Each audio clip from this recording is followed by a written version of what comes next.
Yeah, hello and welcome to the case of the month.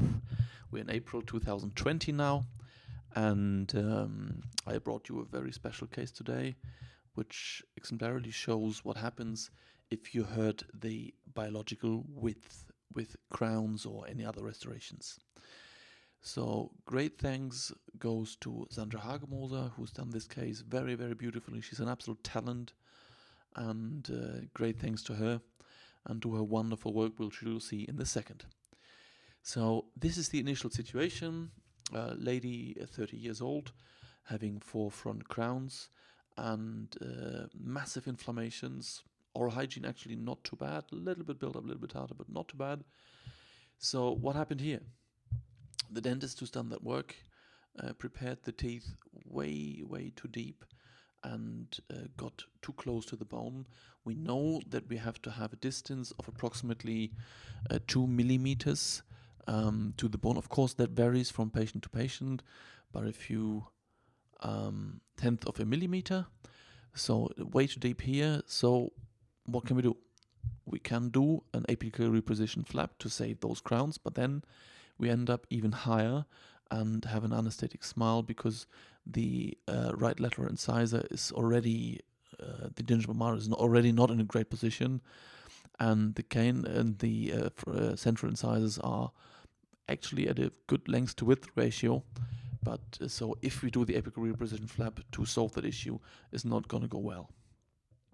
So what we did here is a little bit a different approach. We, of course, the first thing you always have to do, you have to take off these crowns and place a long-term temporary. So that's what we did. Took the color, removed the crowns, and placed an immediate temporary for now. You can see here complete bleeding, not a perfect situation. And taking the pressure here is actually very difficult to get a retraction cord in there.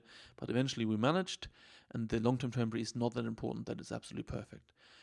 After we've done the rough preparation for these crowns, we did a temporary already with way shorter margins than we had crowns.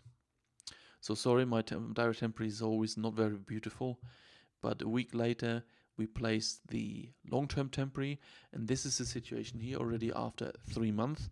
You can see the inflammation almost completely gone. And then, of course, very easy. You taken the color again, upper jaw, and we wanted to have the color matching to the lower jaw front teeth. That was the wish of the patient. And then could do a proper preparation.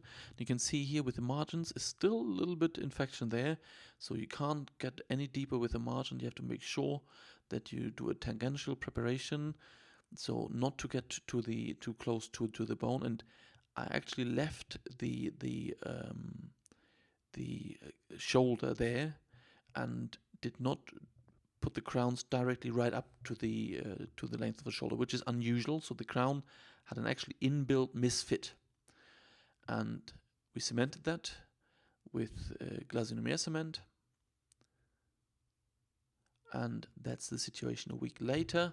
Of course, the papillas are still a little bit stressed because of our retraction cords and all that, but you can see inflammation, small inflammation in the left lateral incisor, but most of it completely nice, completely natural.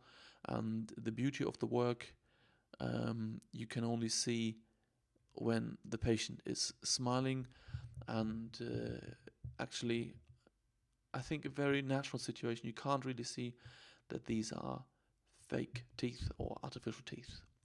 Fantastic work by Sandra, and yeah, thank you very, very much for your kind attention. And as a small message, if you prepare crown, be aware, don't get too close to the bone. Minimum distance to the bone is 2 millimeters.